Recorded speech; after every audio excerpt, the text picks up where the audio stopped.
magic. Here we go. Busta Rhymes, 2000. We got the fire now. Come on. Hey, come on. Hey, whether it's for more or less, your best belief. Busta Rhymes more flavor than all the rest. Before the mess, hardcoreness, before the stress. Got to get this flawless flow above my chest. Who's responsible for the impossible flow? Anything in the world that ain't toppable. So I make you anticipate great type shit. Real live niggas appreciate to the utmost. I pack toast, keep it that close.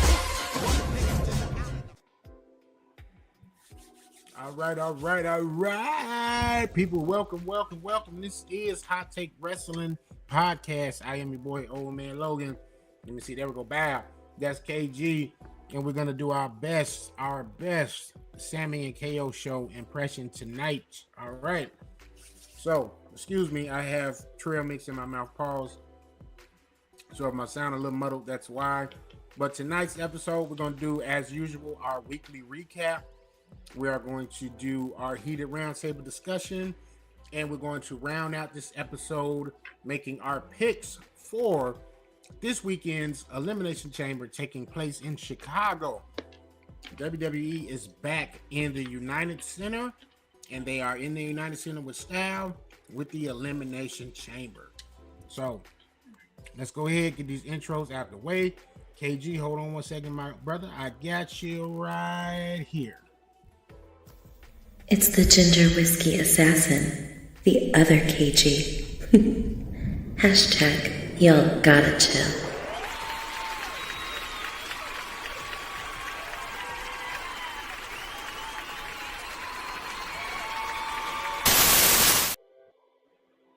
Floor is yours, KG. I'm just glad Busta Rhymes is not came after our heads the way WWE came after Meek Mill with that cease and desist. So shout out to Busta.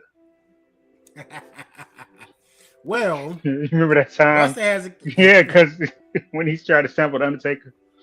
yeah.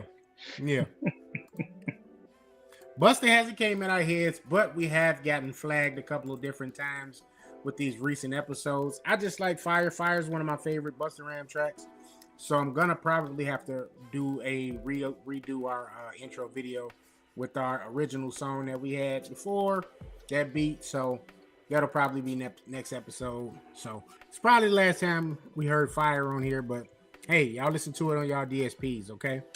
No, just chop it and screw it like we from the South. There you go. Hey, that might work.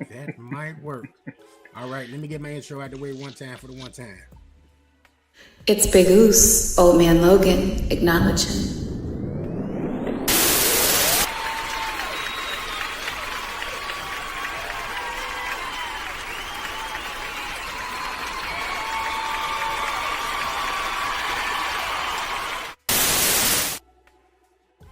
All right, people. As always, thank y'all for tuning in to Hot Take Wrestling Podcast. We definitely appreciate it.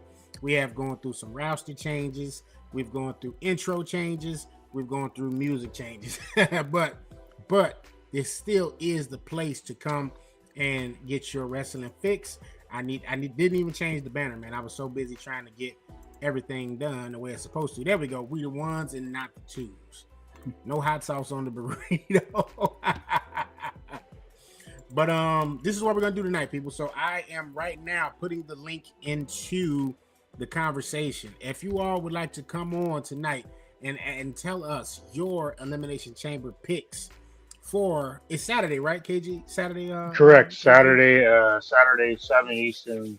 What do you call it? 4 Pacific, 6 p.m. Central Time. And for the people that are under Rocky Mountain High, whether that be through marijuana or otherwise, 5 o'clock. All right, there you go. Mountain So time. if you guys want to come on, tell us who you're picking for the men's Elimination Chamber match, and the women's Elimination Chamber match.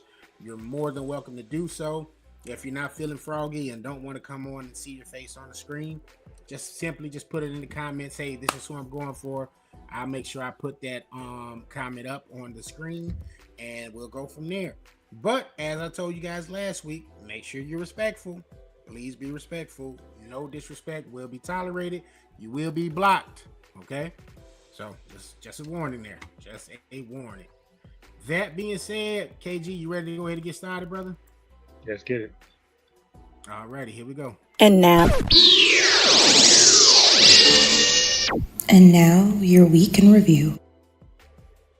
So we didn't get a repeat of Telemundo. I'm a little bit disappointed because, like I said, that segment was hilarious last week. Dom having to translate everything. But that being said, as you said last week, you said you didn't really enjoy, the happy-go-lucky EO. I didn't enjoy the happy-go-lucky Swerve. David Beckham Swerve got a little too comfortable in AEW. Man. I needed that edge back last week after he defeated Omega. I saw he cut a promo tonight, so I didn't get a chance to look at it. So I always say my AEW viewing for sometime between Thursday or Saturday. Sometimes, I always hit that recording at DVR. So I'm a little bit behind, so I don't know what's going on tonight. I did hear something in the background with MJF trying to throw out his stipulations for Hangman Page and their match against Revolution. I think that's in 2 weeks from Sunday on the 15th. So looking forward to the culmination of that feud. I had misspoke so last week because actually that feud started last year. They matched up a couple times. The time just flew by, but I thought they had a good exchange last week, and Hangman basically said they both bleed AEW in a sense. So very fiery promo between the two of them. You know what? And I'm glad that MJF is so far hasn't gone with the low bridge. What do you call it? The lowest hanging fruit type thing. I mean, because that act was getting a little old for me. First, it was edgy, but then it's like sometimes he was taking shots at people. It was just like, bro, what are you even doing right now? But I thought they had a good promo where it's like both guys made their points across where to hype you up for that match. And as far as I said, Willow had a big week last week, retaining the TBS championship from that Fatal 4. That's worth watching. Big things happening pretty soon, probably for Jet, Kevin Knight. I thought him and Beast Mortos had a good match. You go have a chance to watch that. I know they got him as a trio champion right now with Hangman. That was probably spur of the moment due to the fact the Powerhouse went over to WWE. Because I'm wondering how long they leave those 6 men on them. Because you have a bunch of stables you could have options with. Like I'd be shocked if the Don Callis family since they basically are NWO at this point. Almost half the roster belongs to Don Callis up here. So I'm guessing some combination of a trio of those guys are going to take those off of. I forgot what they're calling themselves. Jets beat Cowboys or something. I don't know. It was some weird name. But I did see that the man was supposed to face them coming up soon. I don't know if they defended against them last week on Collision because I'm very bad with Collision. Collision basically, I could get back into it. Maybe I will. I was watching it for a little bit when they were doing the Continental Classic because you were just getting banger after banger in the names, when the words of Sheamus. But to go back, I got to go back and watch it the same way. I got to kind of get back into NXT. So SmackDown talking points, like I said, they look like they're about to push Tama Tonga. He's having those like Shinsuke's playing those bugs in his ear type thing, or when you gonna potentially stand on your own. I'm fine with MFTs to a degree because it gives them something to do. Because Solo, for me, my personal view, is one of the more underrated talkers on the mic. For sure. And everybody doesn't have to have 5-star classics and all that to be a good villain. And speaking of villains, though, I'm a little surprised the lack of heels in the chamber. Trick Willie is the only one, and he's getting some of the loudest pops of the night when he comes out. I just thought about it, bro. Like that line I'm always talking about. Like, yeah, it's so blurred nowadays in wrestling where you don't have full blown just like heels anymore. Like, Ric Flair was a full blown heel. And happy birthday to him. Right, happy birthday to the legend.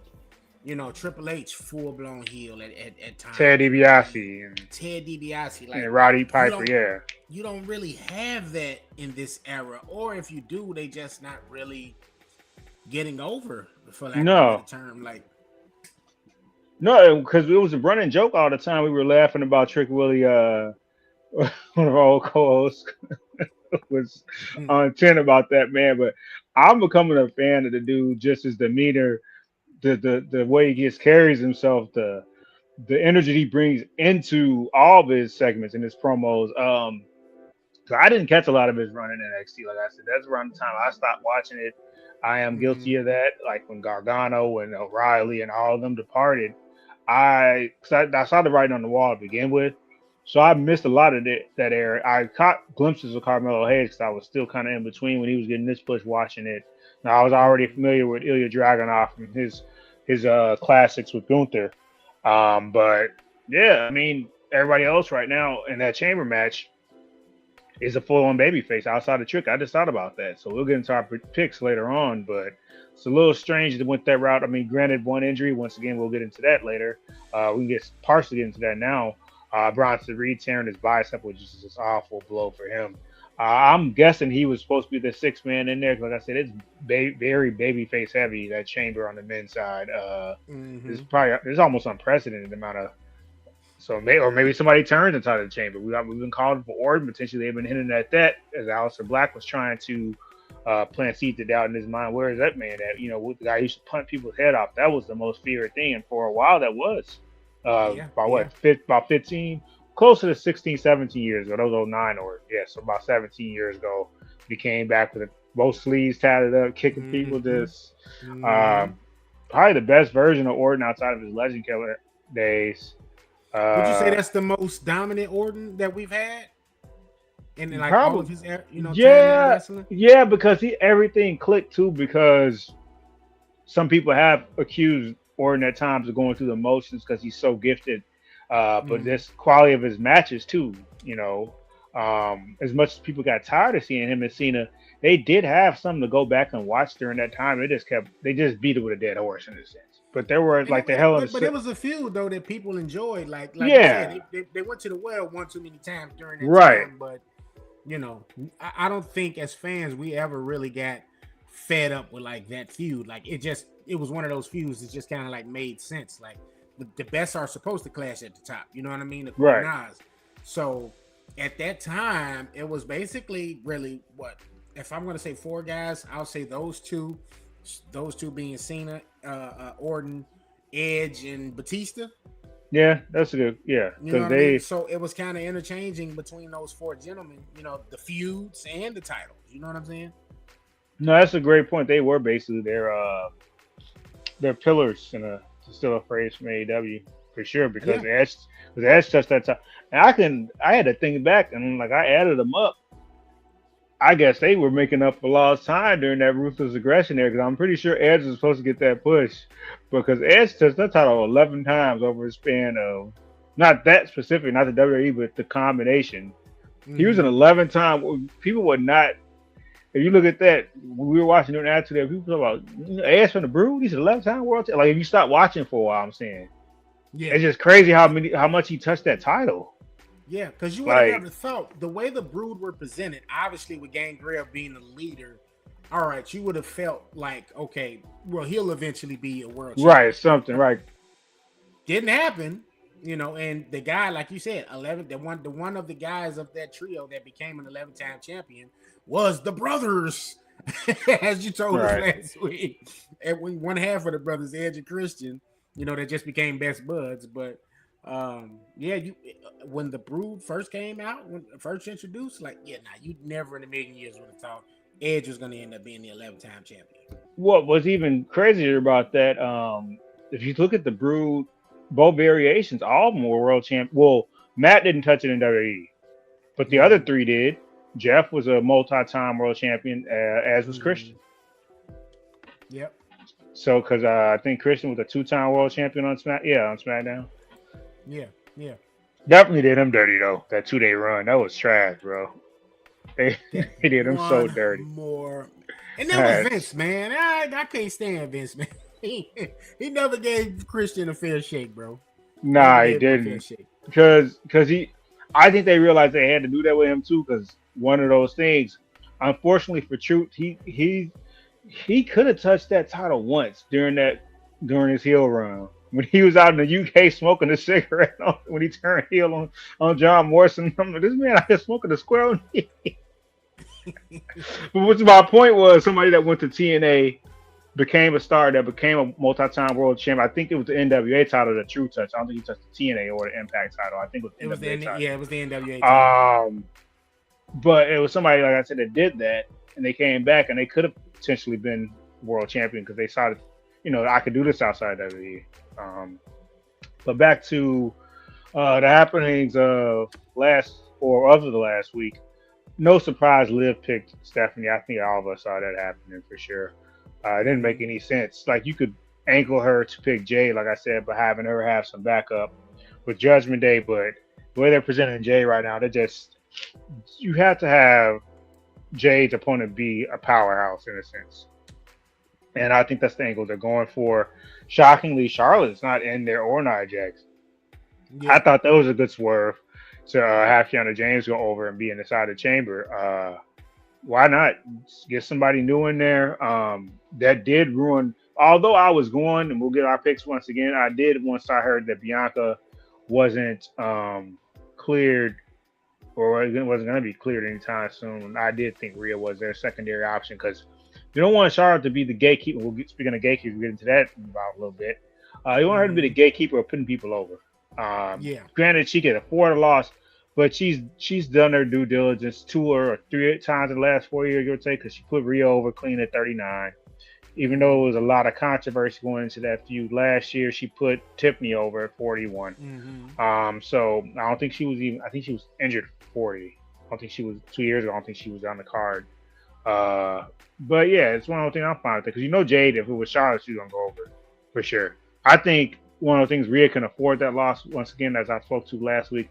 She's basically beaten 3 of the 4 biggest stars of the last 5 to 10 years in women's wrestling at WrestleMania. Like I said, she beat Asuka at WrestleMania 37. She beat Charlotte at WrestleMania 39. She beat Becky at WrestleMania 40. So it's one of those things where if Rhea is that person, which I think she will be, she can afford it. She can afford that loss and to solidify Jade's title run because she's only had the 1 title defense thus far in the first place.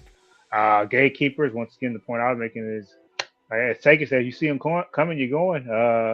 Congratulations to AJ Styles, the newest inductee to 2026 WWE Hall of Fame. Big ups to the Phenomenal One. I thought that they were setting it up for that when they said tribute night in Georgia. I'm like, I think I see this. I think you called that too. I don't know if you said it on live, but I remember you definitely saying it in the text group. I did not say it here, and we got to get more into our predictions, man. Because wrestling is so funny watching, and this what's so great about it. Is sometimes some ideas just go over your head. Some just click. Like I'm like, wait a minute. Because I forgot they had announced Stephanie already. Because I'm like, so my only thing is this, and this will be interesting too when that time comes closer. Man, because you saw so many people pop up 2 nights ago, right? Well, who inducts them? Because it's a good problem to have because you got so many guys that he's had great feuds with, that he got a story pass with, that could be the inductee. Obviously, those people aren't under the WWE umbrella. So that's the problem, right? We're gonna have to see if, like, for example, a lot of people have said Samoa Joe. Okay, we would need AEW and WWE to play nice to allow Samoa Joe to be on WWE television, although he's signed to AEW for the induction. You know what I mean? Giving these guys past, you know what I'm saying, the story feuds they've had coming from Ring of Honor to TNA and even in WWE, you know. Oh, Wendy. It would be, it would be interesting to see if that happens with the Samoa Joe. Me personally, just spitballing it real quick, he would probably be my favorite pick if I'm WWE, just given the notoriety. The fans are already familiar with him on WWE programming. You know what I mean? So that's an easy one. It's just, is TK going to play ball with them and allow him to, participate if it happens to be him? But you got guys like Christopher Daniels. He could be another good pick. I was just going to say him because some people don't know this.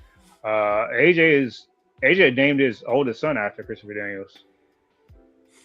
And I remember you telling us that before. And with somebody like that, you got that kind of close-knit relationship. That would be somebody if they're allowing AJ to say, hey, look, who's on your wish list of people to induct you? I'm sure Christopher Daniels would be pretty high on that list. And I think they might be actually more willing to do that because he basically is all but retired from in-ring competition. / he's also not just freshly removed from being a world champion within the last X amount of months with the way and a trios champion because Joe was the first, I think, double champion for the men. He might have been the first. Was he the first ever? I don't know. I gotta fact check for AEW. But the point is, yeah, someone just freshly removed from the main event scene too. So it's another thing where it's like, for sure, WWE would. I think they would say Joe, or it might be both of them because it was about 20 years ago. That triple threat won match of the year for wrestlers. I think it was Christopher Daniels, Joe, and AJ. I think it was a No Surrender. One of those. I think that was the event. That was a really good triple threat. Even though we were recording Thursday last week, that is a throwback Thursday for y'all. If y'all want to go out and watch that, I'm pretty sure it's on YouTube. You should be able to find it. But hell of a triple threat between those three. They can treat themselves to it this tomorrow. Yeah, that'll be a good throwback Thursday for wrestling. Yeah. Let's get into this talk about division, man. Is this stable cursed? Or not cursed, but what is going on? We got Seth's shoulder. Then they came up with this. Before we do that, I gotta cue the music. Yeah. So let me do that, but let me give AJ a round of applause. He, for Monday Night Raw. Kudos to WWE for having some of his, cohorts there. From the not the click shit, from the Bullet Club. So yeah, let me just start off doing that. And I'm really just curious to see, where they're gonna go with that. Who's gonna induct him? Like I said, bunch of people there that you could do. Hell, the case could be made for Cody. You know what I mean? Given his time with the Bullet Club, case could be made for Finn. If they wanted to keep it in house per se, if they're not able to say play nice with Tony Khan and gets Samoa Joe or maybe Christopher Daniels or who's there. He's an agent now, so I don't know how much of a history him and Bobby share as far as in ring competition wise, but another familiar face. In terms of somebody he has friendship with. Well, they also, if they leave it up, which I'm sure they might, I'm sure it's a possibility. There we go. That Xavier Woods, he was saying how close they are. He was in AJ when he was on Stephanie's podcast. He said he had like the longest kind of talk with him after the match with Gunther. So I don't know because they go back too because I think he was going with the Austin Creed name, right? Or yeah, he was Austin Creed in TNA. Yeah. Okay. And even though Punk wasn't there for but for a cup of coffee in TNA, Punk was he was in Ring of Honor, so he has like a history with him as well. So there's people in house that could induct John Cena. I mean, the case could be made. He was one of the only faces that I didn't see there Monday that probably should have been there for his, his tribute. But it's John Cena. Before we do, why isn't John Cena on the card?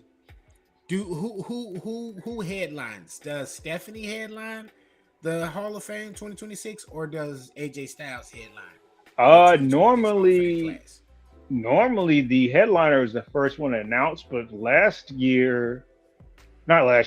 years ago, Paul went on first because he said he just didn't care because Paul Heyman was supposed to be the headliner. I think his speech was first, if I'm not mistaken. Right? He may have went first. I really can't remember who went first. Roman inducted him though, right? Roman. Yeah, I know that. Yeah, for sure. Yeah. I got to go back. I could have sworn Paul went out first, but I don't know. I you know what? I can't remember if I watched last year's or not. No, it was 2 years. That was 2 years ago. I'm sorry. Yeah. Okay, yeah, because last year the headliner was who the hell was the headliner last year? You sure it was 2 years ago? No, because it was in Philly. The ECW tie-in and all that. Mm-hmm.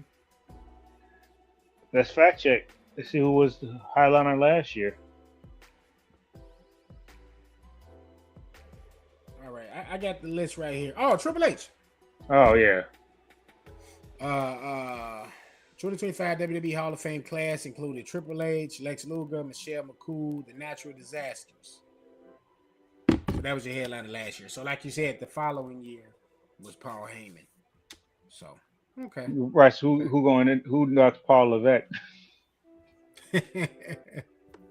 Since uh, people getting multiple inductions and all, bro, this hey, ain't does Vince induct Stephanie? no. They they, bar- they could barely probably bring Brock back, man. I don't think that. No, I think Triple H is inducted there. Ain't no way, no chance in Only reason hell. I say that is because there's rumors swirling that Vince has Saudi backing and is trying to make a play to repurchase WWE. Oh my goodness, no, So please that's no. been swirling around. How truthful it is, I Oh, don't know. So I'm gonna say it's a rumor. But there's a rumor that he's actively trying to buy WWE back from TKO. I think if they, I think there's three people they have. One's obvious, Triple H. Um, Shane. They ruined the AEW thing, but I mean that's still his sister. Mm, And then possibly Trish Stratus because their history on their storyline and stuff. right, But right. that's the only three people I see where because no, I don't because Vince is not gonna be. I don't think Vince is gonna be accepted. That's another thing. I think that man might get booed. I think that's a possibility, You may especially be right. nowadays. I mean, I could see a case where he gets booed, right? But I could also see a case where he He gets might get cheered. cheered. Yeah, I can see that. But Or it could be a 50-50 split. I think with today's climate too, that's another thing. It's never acceptable if he's doing these borderline. We don't want to get into it because we ain't trying to get canceled by that. We would Right, like right. at some. The point is, with it heightens everything more so. Everything is out in the open. Mm, With Twitter, with all these social, with Reddit, with right, right. it's everything's just accessible and I think there's deeper dives into this, and because I didn't even look at everything. Oh, Some it people know. totally is. It's, Yeah, it's court documents out there that's explicitly recalling certain events between Brock and the girl in the case, and him, having certain wrestlers participate. Um, but I just was wondering. I'm like, her being the billionaire princess and all, and you know, him essentially being the reason she even became an on-screen character. I'm just, if it isn't her that's husband, who better yeah, than Vince? You know what I mean? yeah. I mean, he makes the most sense, but Stephanie is also big on pushing the women empowerment movement too. So Mm-hmm. that ain't a good look if Pops inducts her with You what's know going what? on. This is one of those moments, and I think it may be an opportunity here. So I was talking to my buddy Vern when I did the watch party for John Cena's last match, right? He told me about this app, and y'all don't, people y'all watching, y'all don't steal my idea, man. But there's this app called Kalshi or Kalshi or something like that, and basically you can come up with these bets, and you can say what's the probability of this Right, happening or that right, right. happening. I might put that up there as like a first time ever hot take bet on that particular app. Who's going to induct, or who's the most likely to induct Stephanie McMahon at the 2026 Hall of Fame induction If ceremony? he didn't do what he did, that would have been both of them because they have had times of people where multiple people Mm-hmm. inductees. Like with the Mm-hmm. Dudleys, they went with Edge and Christian and the Hardys. Yeah, yeah. So, which And made just perfect sense. given today's climate, man, I just you can't really throw things out and just be like, oh no, I Yeah. don't think it's gonna happen. You know what I mean? Oh, It's like, I think just because of today's climate is why I don't think it will though. But hey, we'll see. we'll see. We definitely will see. Before we move on to the heated roundtable discussion, bro, let me do a quick recap on NXT really quickly because we had some championship title changes that took place over there. All right, so this week's episode, excuse me. Bray Baylor and Ricky Smokes defeated Osiris Griffin and Saquon Sugars to win the NXT Tag Team Championship So Dark State is no longer the tag team champions of NXT. All right. They did it in Black History Month. Yeah, man, they did it Black History You Month. get it. And Dark the State. State of the Union was on last night. I can see the connection there. From there, Elio LaFleur and Jasper Troy and Eli Knight competed in a triple threat match to win. The Elio LaFleur defeated Jasper Troy and Eli Knight to become the new WWE Speed Champion in a triple threat match. NXT Women's Champion JC Jane defeated Sol Ruka. As we all know by now, Zarya snapped out, finally attacked Sol Ruka. Looked like that's been building up for the last couple of months in terms of storyline down there in NXT. Finally attacked her. So Zarya's making a change into heel lane, and we'll see how that develops going forward. We are going towards stand and deliver for NXT. Thea Hale defeated Blake Monroe in the Speed Tournament. Uriah Connors defeated Kale Dixon. And Miles Bourne defeated Ethan Page to win the NXT North American Championship title. So, that being said, now we can get into this heated roundtable, bro, because I've said it on here as well as in our text messages. I felt like Ethan Page should have been a part of the vision, but I'll expound a little bit more. Let's get the roundtable started. Ooh, the roundtable's getting heated.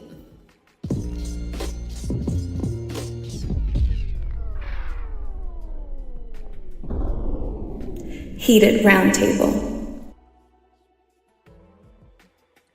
All right. So, as you were saying, KG, the vision is cursed. It's just like, what the hell is going on? Because Seth goes down with injury. Then Braun Breaker. Now Bronson Reed. We left with Logan Paul, my guy, and we left with A-Town Down, Austin Theory as the last men standing of the Vision. And I made the joke, bro. I said, hey, they should have just tried to keep the bloodline going for another year. Because they need clear eyes. They need. Yeah, the division. I just I don't know how they rectify this. I don't know how they turn this around. I do think with Ethan Page dropping that title, I don't think that's a coincidence. I do think it's about to be call up time for him.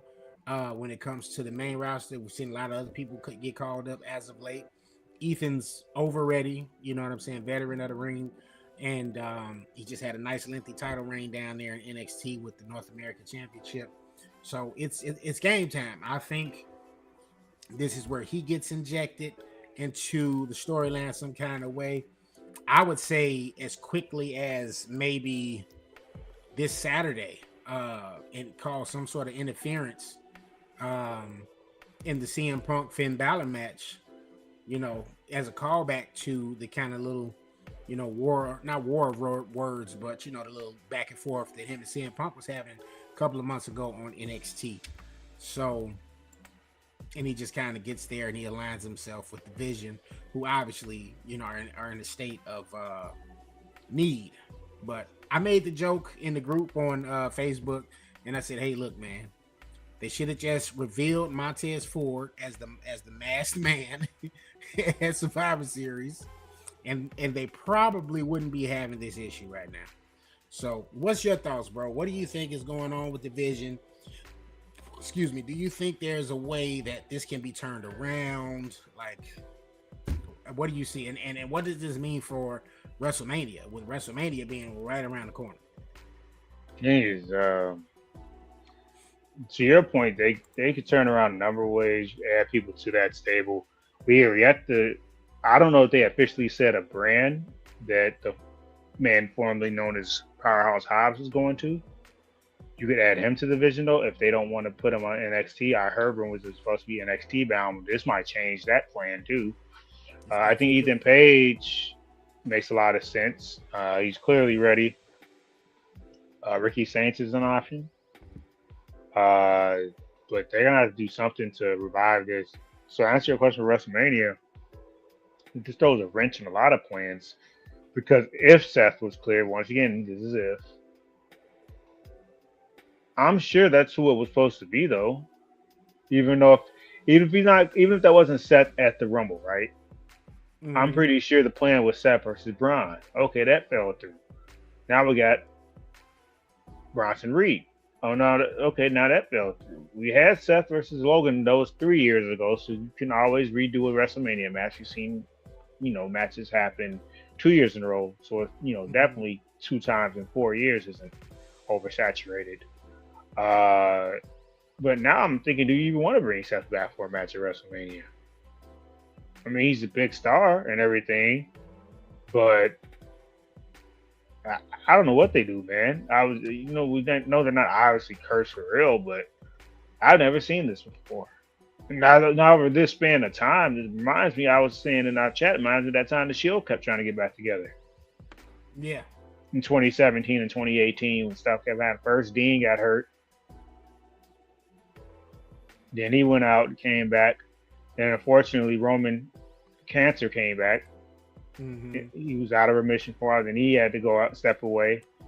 Then that last time, Mox was just done. Like he was ready to leave. Yeah. Yeah. So man, I don't know. Maybe Seth's just not supposed to be in stables, man, with other wrestlers. Hey, Because that's what kind happened? of the conclusion I'm coming to. All jokes aside, but I don't know, man.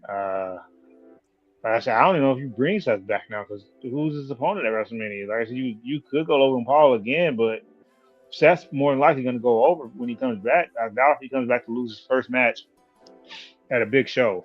That's another thing. So I like Seth versus Logan Paul, right?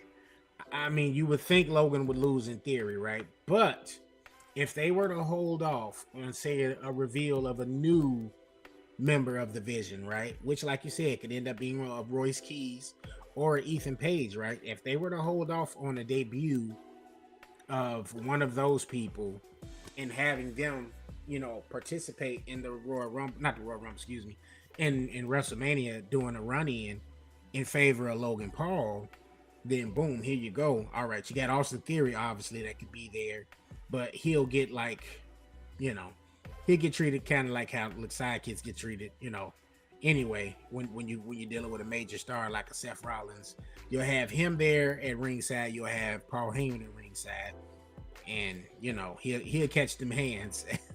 right, You know, Paul Heyman obviously won't have too much physicality taking place, but that's how you enter a powerhouse like a Royce Keys to kind of come and set the tone. If you're gonna go and kind of reset the vision with Logan Paul as the centerpiece, because much like you said, and I can totally see this, Logan Paul could be the next Mr. Money in the Bank.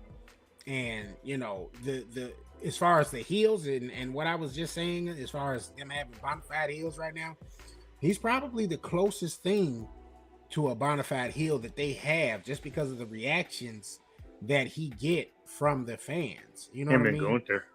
Yeah, yeah, and Gunther's getting it obviously because of these guys. He's retiring. He retired Goldberg. He retired Cena. Now Well, AJ Styles. we were happy about Skinny Leg Goldberg. Yeah. That's the only one. Yeah, two, and fans wasn't too hurt by that. But so those two, and you're definitely not putting Gunther in the division. So, um, yeah, I guess you would have to propel him and make him the face of that, and you do that by either putting a Royce Keys in there as the hired gun, or you put the Ethan Page in there, as the new hired hand that's going to Well, help develop the team overall, and reset the team rather, not right, develop. but now that you mentioned, you say obviously you're not. What did they did put Gunther in the division? I mean, Heyman keeps going to the quote unquote next big thing. He's back with Brock all of a sudden. I forgot to Mm-hmm. touch on that, how he kept repeating the same thing 5 times. Ain't nobody man enough. You let the balls get their ass kicked by Brock Lesnar.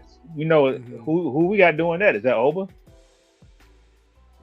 Who's going to answer I Brock's do open? think Oba or Royce. It's gonna be one of those two. Okay, I'm I down with think, that. and hopefully they don't underutilize that and have Brock go over. Brock should totally do the honors.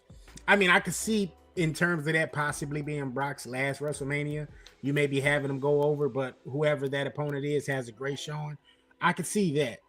But the monster run that Obafemi was just on, I don't think you want to, throw that down the drain with him losing. And not saying losing to Brock Lesnar is the worst thing in the world, but long as Brock does the thing where he puts the guy over as far as selling his moves and making him look good, Brock, maybe end up getting a W, maybe a couple F5s to take him out. But I wouldn't be mad at one of those two guys right now. I think all signs do point to him versus Gunther at SummerSlam.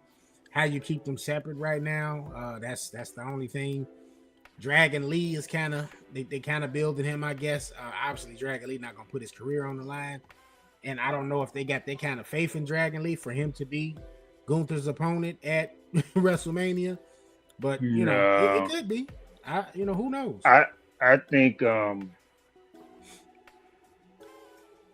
interested in that's another thing that don't open until February 28th. Bro, this better not be we're rolling out some new you know what I mean? I hope there's somebody that's a free agent that we don't know about or whose contract is up or something. Maybe that's another thing. Maybe that's Jericho. Could be Jericho. But because it's something that keeps saying is Jericho.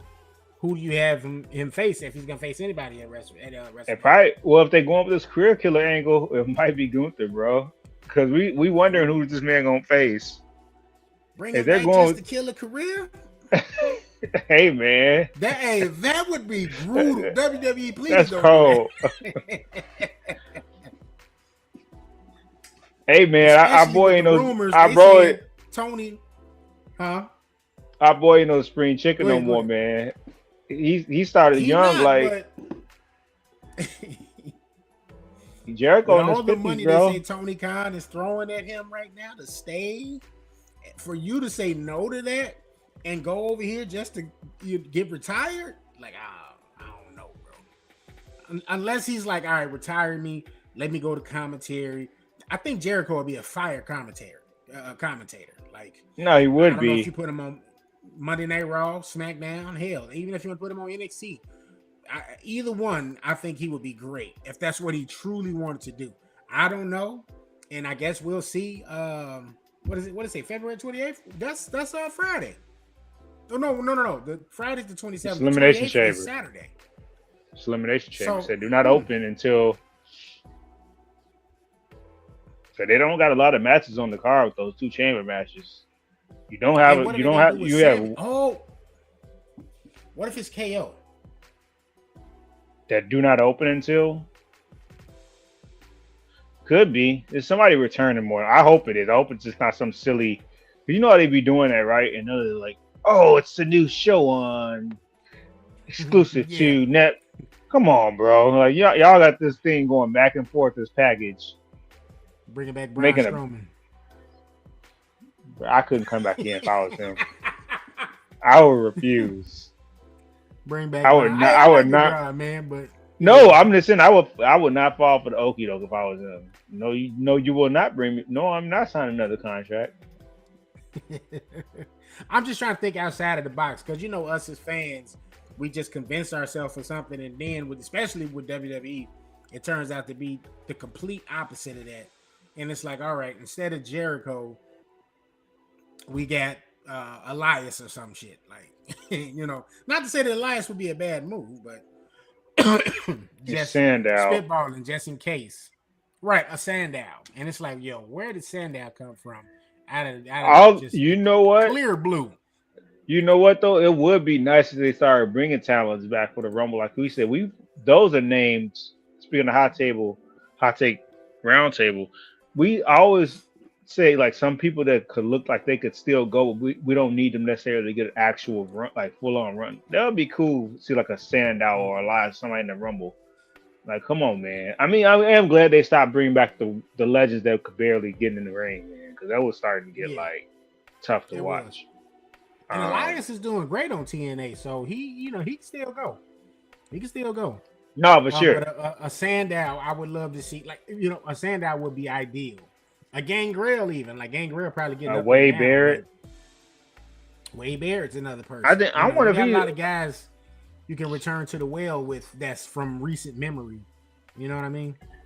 I wonder if he's fully committed to like not wrestling again though, because at some point I'm pretty sure they would have put him in the Rumble, even for like 10 minutes. Or they did value him that much on commentary because he is one of the more. I think he's one of the more underrated commentators because we know, New Japan, AEW God has a gist fest for all their commentators. You can't. I don't. I'm just saying because like when's the next?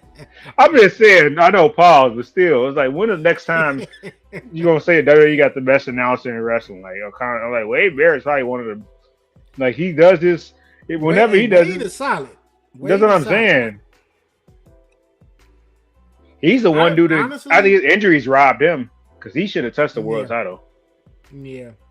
Honestly, I probably and I'm just kind of hoping for this. I don't know what they're gonna do. Not to say that anything's quote unquote wrong with NXT. I just think it's a little hokey in terms of the production. It just doesn't have the whole pizzazz of the Black and Gold brand, and I would like to see that return to some kind of form and fashion. But Wade Barrett obviously was getting his practice in on NXT, and I felt like he was very good down there. They got Booker T down there, and that's no shot at him. But they kind of had him like intertwined and commentating with Booker being the color commentator there in that aspect, and I felt like it worked. The guy that they got down there on NXT, the other guy opposite Booker, I can't think of his name at the moment. Not to say that he's bad, but Vic Joseph, I think. Vic Joseph, yeah. I just think Wade Barrett and Booker was a better pairing on commentary for the show. You know what I mean? Yeah. But in terms of just to kind of close out this round table, the curse or just this division just being marred by injuries. I spitballed a couple of ideas I think will work to kind of like reset the vision. But just it's like injury after injury after injury. It's like you can't make this up. Like who could have foreshadowed any of this? You know what I mean? It was a great idea, but like you said, ultimately, man, I think Seth is just one of those guys. And you got to think about it. It was the Shield, then he was the Monday Night Messiah. I don't remember if they gave that collective a name. But you remember he had Buddy Matthews and Austin Theory. Well, considering the fact he removed Rey Mysterio's out, they should have been called Division. And that may have been kind of the seed, being planted there with that. And Rey's eye mysteriously returning. Oh, yeah, that part too. Yeah, I ain't think about that. The man with the glass eye. That continuity just went right out the window on that one. So yeah, man, I don't know. I guess we just had to wait and see. But I do think Ethan Page, Royce Keys. I don't know if you put an Oba there because Oba's kind of having matches on Smack. I think he has a match with Miz on SmackDown. Yeah, he does. It's Friday.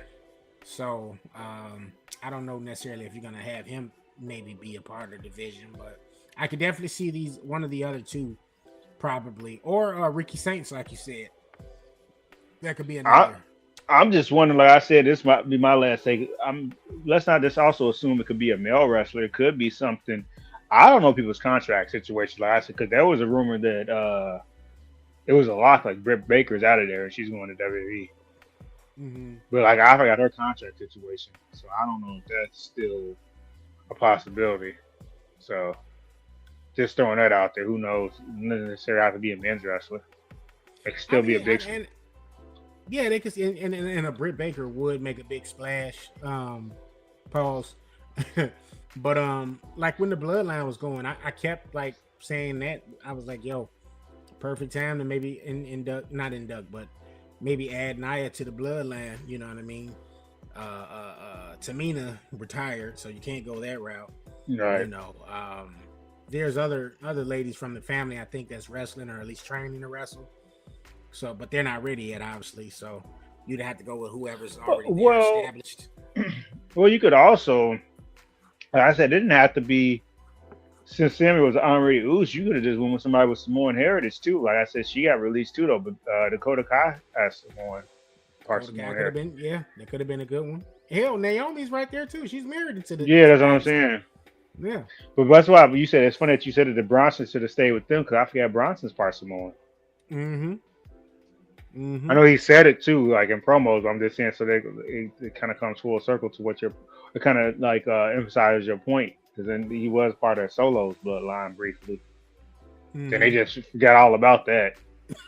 And that would have made the MFT a lot bigger, I think, had they continued and just kind of did a thing And with Trey and said you would have Bronson Solo Reed. laughing at Talalonga or Talalonga when Yeah, yeah. did you see that when they like Solo started laughing every time like when he is he botching on purpose at this point? You know what? I don't know. I'm like he can't just be that bad. Like I would hope not. At this point in the game, I'm like you got to be doing this on purpose. You have to, because if not, and your daddy's Haku, and this how you doing? Oh man, yeah, you need them a podcast. WWE is not renewing that Oh contract. man. They are not going to renew that contract.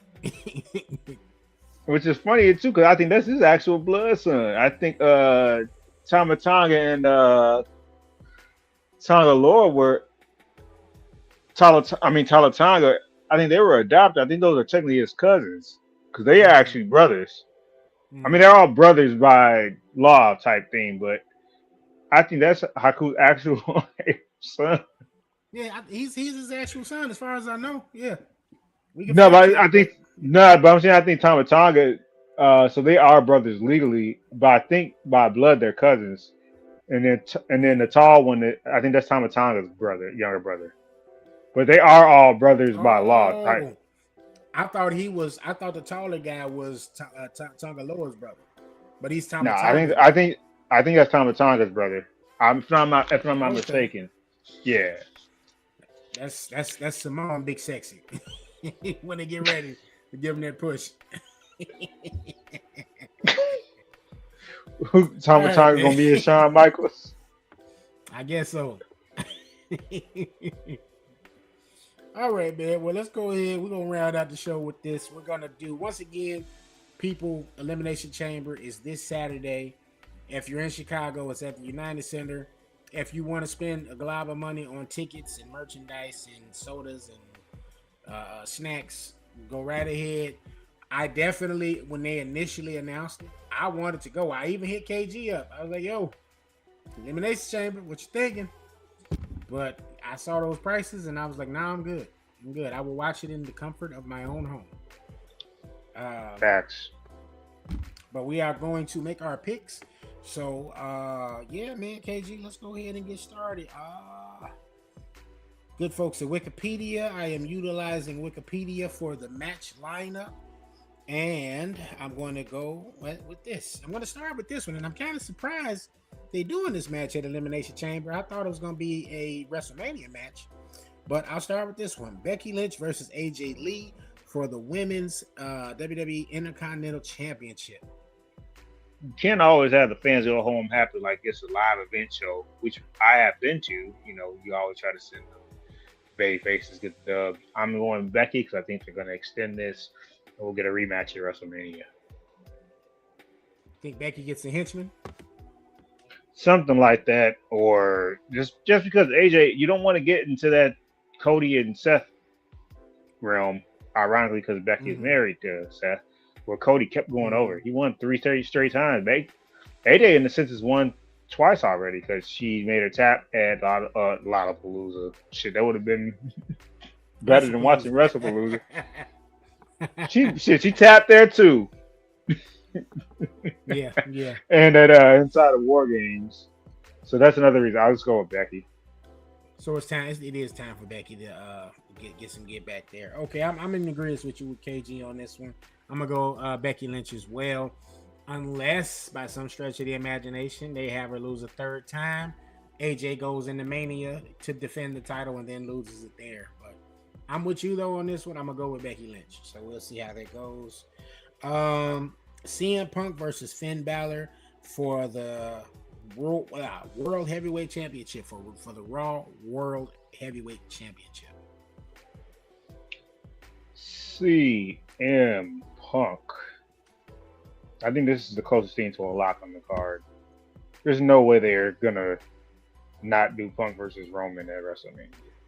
Sorry, Finn. Maybe later this year, if once they turn him, because they already hinted that they're about to turn him because the way he was punking Dom, and not punking Dom, but in a sense he was punking Dom backstage. So I think Judgment Day turns on Finn after this match, and Punk comes back does the whole helps him up type thing, Mm-hmm.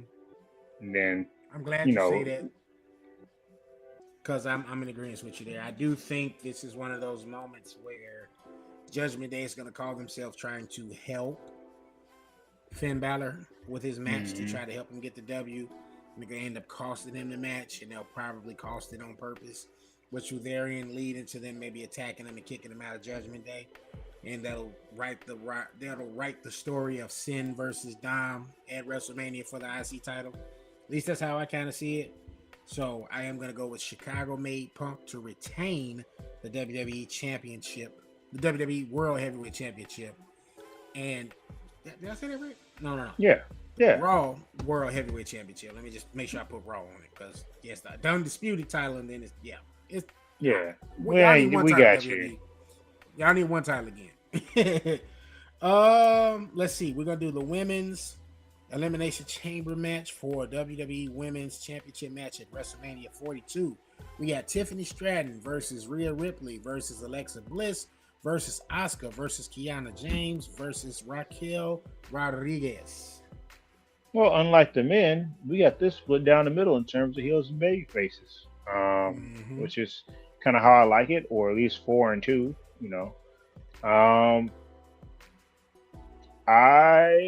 I'm surprised no EO, man. I am shocked. I was shocked when she didn't win. Not because Raquel hasn't earned the right to be in this match, but more along the lines of Rhea is such a big star type. Or EO. Sorry, both of them are. But I am going to go with Rhea Bloody Ripley. I just don't see anybody else, that you announced in that match that matches up well against Jade. Not gonna do Alexa. Little Miss Bliss gonna get Little Miss stomped. No offense, but plus I think they're gonna set up her and Charlotte. I think that's about to be the end of that alliance pretty soon. I don't know how they do that. Who's the? I know you said Asuka, Raquel, Kiana James, and then who's the third? Who's the other woman I'm missing out? Tiffany Stratton. Tiffany Stratton. It's not Tiffy time. No more Tiffy time. Not as a baby face. Sorry. No. That little experiment is over with. Sorry. Rhea. Okay. Well, like I said, man, with no EO there, I think for me that's just kind of glaring that they're gonna have EO and Rhea do something with the tag team titles at WrestleMania. Rhea's there because she's gonna be a crowd favorite. She's gonna be able to play, do all of the heavy lifting per se in this match, which is, like you said, a great lineup of heel and babyface. But I do think Tiffy time happens here. I do think she gets her rematch since she's the one that Jade defeated for the title in the first place. I do think you give her rematch, at WrestleMania 42, and you go Tiffany Stratton versus Jade Cargill. They do have some chemistry there. When I watched their match, that way you kind of got not necessarily the David versus Goliath thing, but obviously you have a very fierce and dominant looking champion in Jade, and you have a former champion in Tiffany Stratton that kind of writes itself. She doesn't necessarily have to be the quote unquote white meat babyface, as Stone Cold Steve Austin says.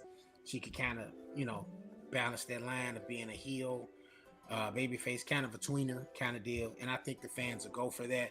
The era of quote unquote white meat baby faces, I just think we kind of passed that in today's wrestling, because the fans are going to cheer whether they, You know, you're supposed to be a heel or you're supposed to be a babyface. Like we just talked about it earlier in the show with Trick Williams. Supposed to be a heel right now, and the crowd is loving the music, screaming "whoop that trick" right with him. You know, he has a good reception coming to the ring. So, but No, I'm gonna go with absolutely. Tiffany Stratton, man, for sure, for the women's Yeah, elimination chamber. I think it's either her or Rhea for sure. Only reason I'm going Rhea too, just because I think WWE doesn't want to miss out on their opportunity to book. Not that Tiffany's not a star and not made. Obviously, we know how they feel about her, but more along the lines of I don't know, man. It's one of those times where they have the opportunity to do this match with Rhea and Jade because you don't want to look up and be like, "Oh man, we had that opportunity," because I think they're going to regret that more than doing something we already seen 3-4 times already. Mm-hmm. Just my 2 cents, just because of injuries keep happening to it's, talent. it's a valid Yeah. point. Yeah, it's a valid point, and you know, it's like you said, it's something we haven't seen yet, and the matchup there, you know, And the biggest show of the year. Yeah, I mean, you could definitely have a case of Rhea pulling double duty and doing something with the tag titles, night 1 maybe, and then night 2 facing Jade or the reverse. You know, that could still definitely take place. You know, we've seen a couple of people do this now the last couple of WrestleManias since it became a 2-night event. But we'll find out Saturday, that's for sure. And then last but certainly not least, we have the men's elimination chamber match. Winner will receive an opportunity to face Drew McIntyre for the undisputed WWE Championship at WrestleMania 42. We got Randall Keith Orton versus LA Knight versus Cody Rhodes versus Javon Evans versus Trick Williams versus Jey Uso. You want to go first this? Or you want me? Want to switch it up? Oh, Or run it I'll back? go first. All right. Hey, man, this is one of those. Hey, I have been cheering for LA Knight. Ah, you stole my answer. Like, I know that's Yeah. that's my answer. I've been cheering for him, dude, but I just do not see him getting the placement in this particular WrestleMania matchup. I would have loved for him to, you know, maybe have won the Rumble, maybe go on to face CM Punk, because that could have been a nice little, you know, back and forth too. This with Drew, I just don't see it, man.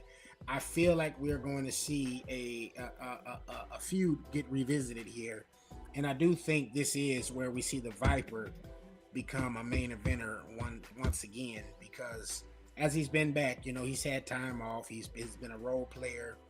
He's you know, helped propel guys, and I think it's time now to kind of put him back in that title picture. And, you know, while there's a guy there, former champion Cody Rhodes, who has an existing story with Drew McIntyre, I just feel like at this point in time, you can have Orton turn on Cody if he doesn't win, and that leads to a match between them at WrestleMania 42, which could happen. So we'll have to see Saturday. But I just think in terms of making that undisputed WWE Championship match a big deal, you got to add a big name to that. And that's not a discredit to Drew McIntyre or what he does in that ring, because Drew is great in that ring. Great on the microphone as well. But you need, for this WrestleMania, you need your heavy hitters. And in the Raw Men's Championship match, you got your heavy hitters. You got CM Punk and Roman Reigns in that match. So the undisputed WWE Championship match should be of that same caliber, at least closest to it as you can get. And for me, my pick is going to be Randy Orton to win the Elimination Chamber. All right. I'm still with LA Knight, but only because to your point, I understand what you're saying, but I also have seen two guys who have never been world champions prior to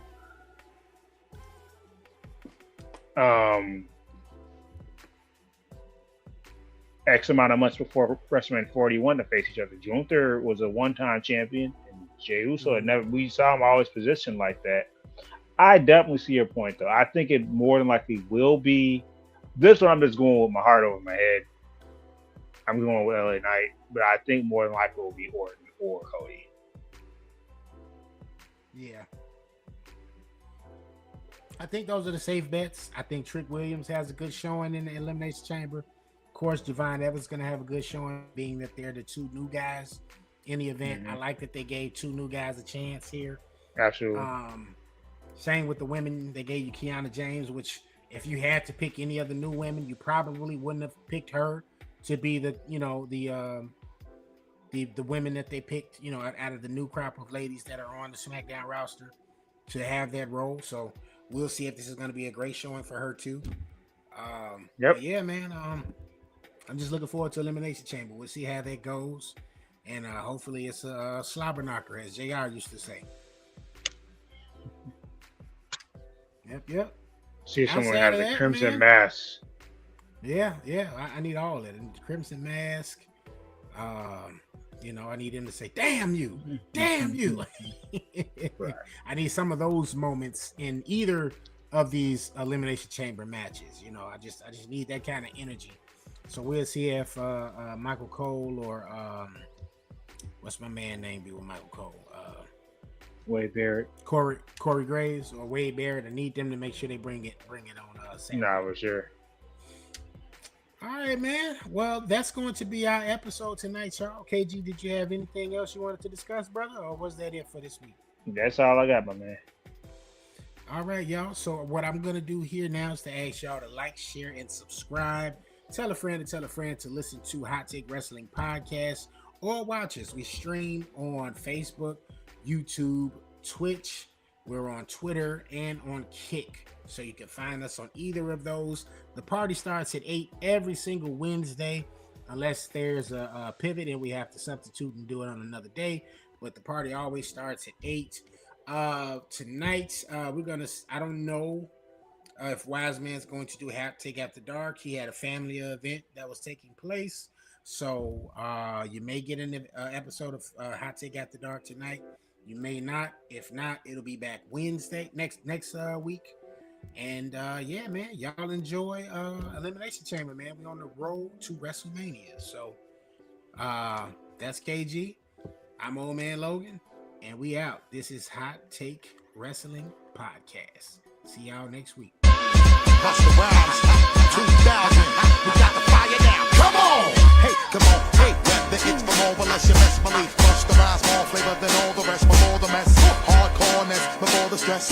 Got to get this flawless flow above my chest. Who's responsible for the impossible flow? Anything in the world that ain't toppable. So I make you anticipate great type shit.